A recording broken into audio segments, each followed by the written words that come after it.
영동 지방에 닷새째 장맛비가 이어지면서 100mm가 넘는 많은 비가 왔습니다.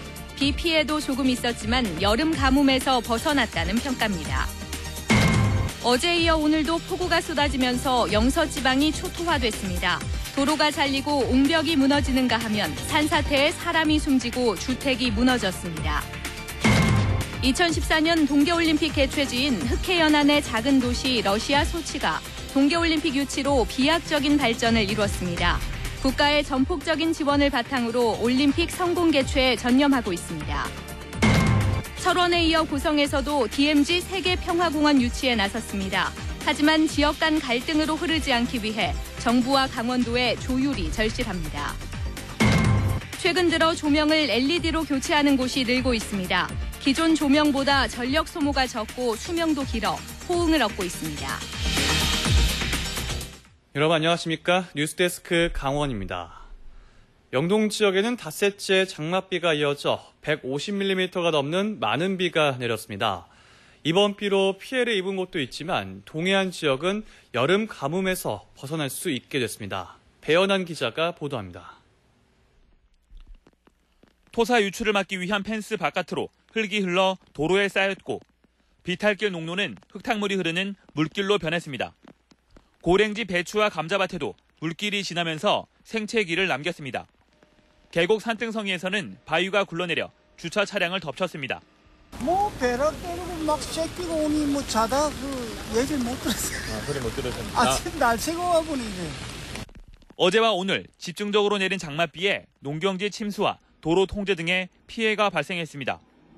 하지만 이번 비로 저수지의 저수율이 높아지는 등 동해안 지역은 여름 가뭄 걱정을 덜게 됐습니다.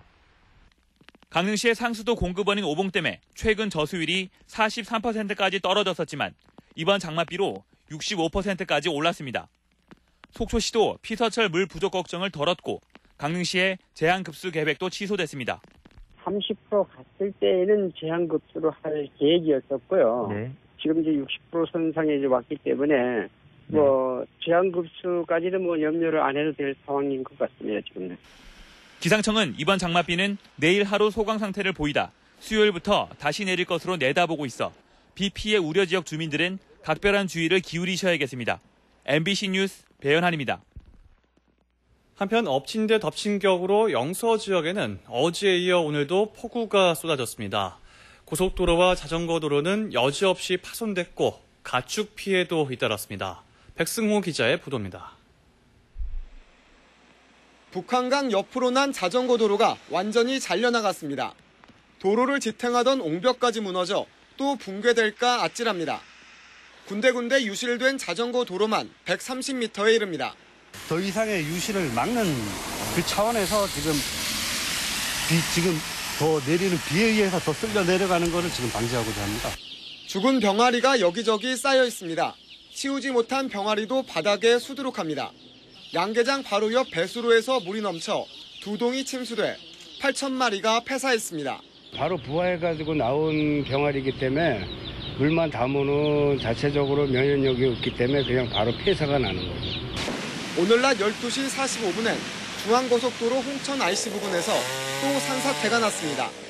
400톤의 토사가 도로를 뒤덮어 40분 동안 양방향이 완전 통제됐습니다. 중앙분리를 치고 반대 차선까지 넘어갔습니다. 다행히 인명피해는 없었습니다. 강원도 내 30곳이 넘는 시내와 산간도로에도 낙석과 침수 피해가 잇따랐습니다. 산에서 물살이 워낙 강하게 내려오면서 흙과 돌더미가 추가로 쓸려 내려올 가능성이 있지만 워낙 피해가 난 곳이 많아 복구가 제때 이루어지지 않고 있습니다.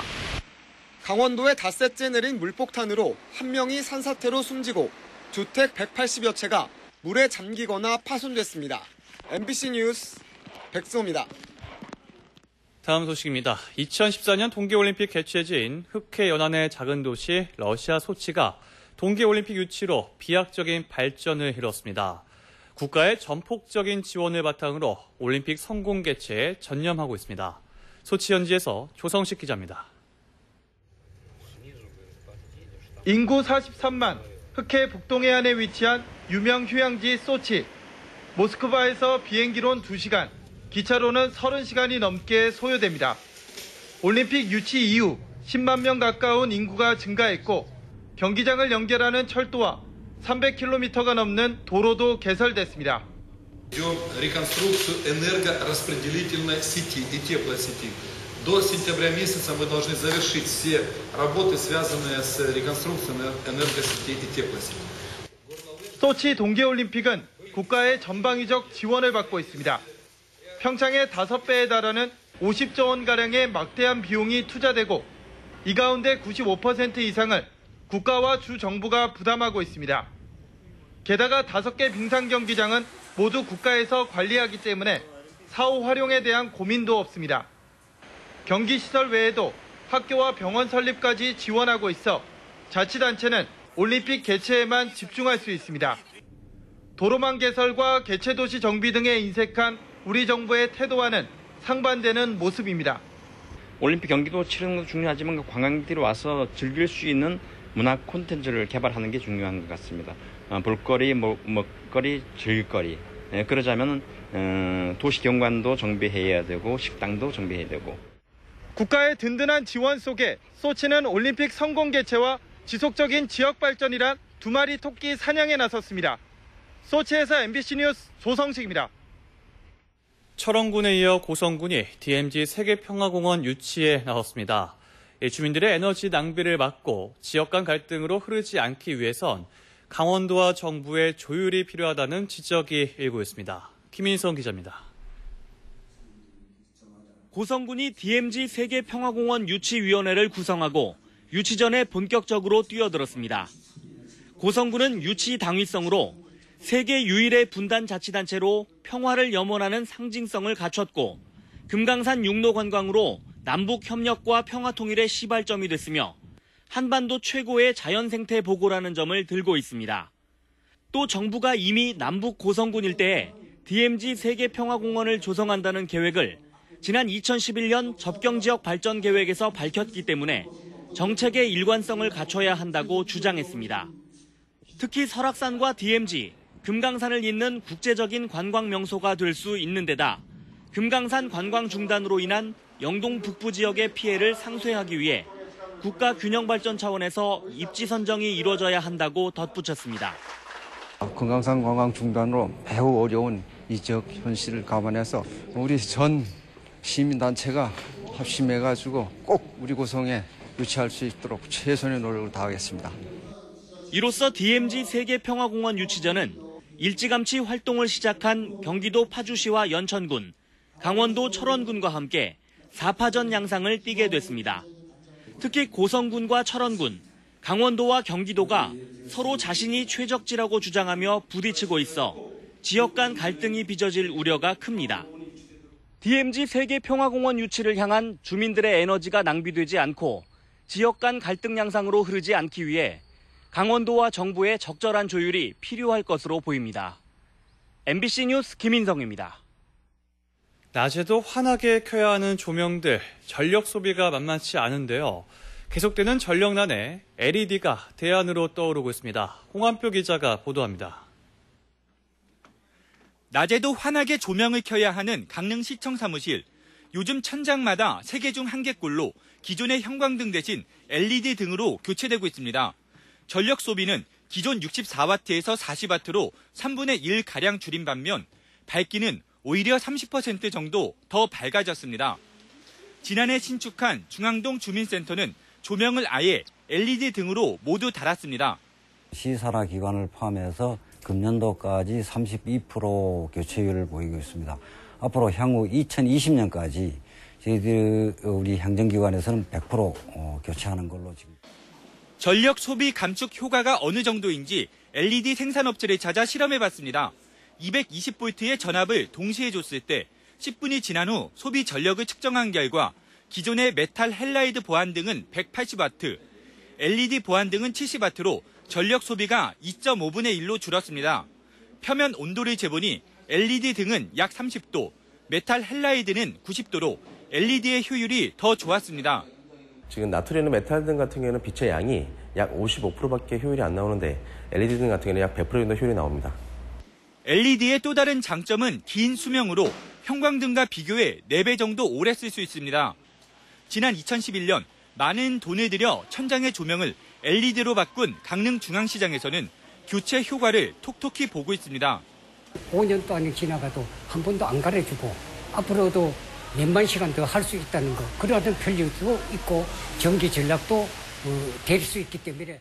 LED는 조명 하나로 전기료도 아끼고 환경도 지키는 일석이조의 효과로 전력난 극복의 대안으로 떠오르고 있습니다. MBC 뉴스 홍한표입니다. 강릉시가 모두 23억 원으로 사업비를 늘려 친서민 일자리 사업을 확대 실시합니다. 간추린 뉴스를 박은지 기자가 전해드립니다.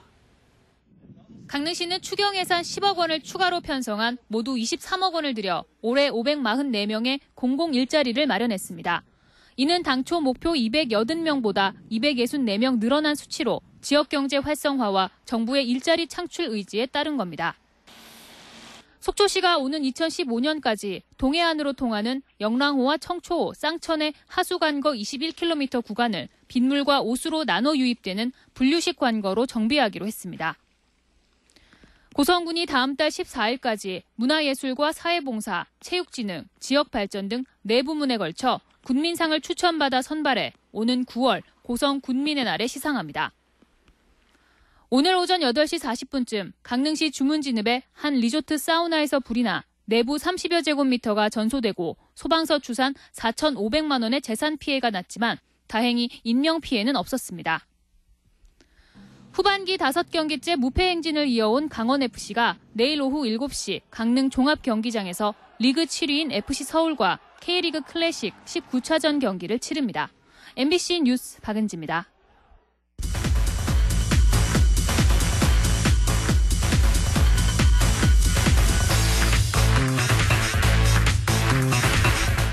국립환경과학원이 지난해 민간인 출입 통제선 이북 지역의 자연 생태계를 조사한 결과 2,153개 종의 야생동식물이 서식하는 것을 확인했습니다. 특히 양구 백석산, 인제 대암산 대우산, 고성 향로봉 일대는 산림의 보전 상태가 우수해 사양노루, 사냥 등 멸종위기 포유류 7개 종과 검독수리, 참매, 수리부엉이 등 멸종위기 조류 11개 종이 서식하고 있는 것으로 나타났습니다. 양구 수입천과 고성 남강 등 하천 생태계에는 칠성장어, 가는 돌고기, 가시고기 등 멸종위기 어류 7개 종과 천연기념물인 얼음치가 서식하고 있었습니다. 강릉시 입암동 연탄공장 건립을 둘러싸고 주민과 강릉시, 업체의 갈등이 이어지는 가운데 강릉시 번영회 중재로 다자간 회의가 열립니다. 강릉시 번영회에 따르면 강릉 연탄공장 설립 반대 주민대책 추진위가 문제 해결을 위해 번영회에 중재를 요청해 강릉시와 시의회, 업체, 주민대책위원회 등 4자간 회의를 연다고 밝혔습니다. 현재 주민들은 지역 주민들의 집단 민원과 서명 등 주민들의 반발이 크다고 밝히고 연탄공장 허가 취소 요구가 관철될 때까지 천막 농성 등의 투쟁을 벌이겠다는 입장입니다. 한편 강릉시는 업체와의 행정심판에서 패소한 만큼 건축 허가 취소를 내세울 명분이 없다며 지난달 착공 신고서를 수리했습니다. 학생들의 진로 선택의 폭을 넓히기 위해 중학교 단계부터 진로 지도가 강화됩니다. 강원도 교육청은 이를 위해 중학교 진학 담당 교원들이 미래사회 변화에 대한 이해를 높이고 고등학교 직업교육과 진로 등의 폭넓은 정보를 가질 수 있도록 진로 지도 역량을 높여 나가기로 했습니다. 현재 각 고등학교에서는 맞춤식 진로 교육을 실시하고 있으나 중학교 단계에서 각 해당 학과의 특징을 잘 이해하고 진학을 유도할 수 있는 진로 지도가 필요하다는 지적입니다. 이상은 뉴스데스크 강원을 마칩니다. 이어서 스포츠 뉴스가 이어집니다. 고맙습니다.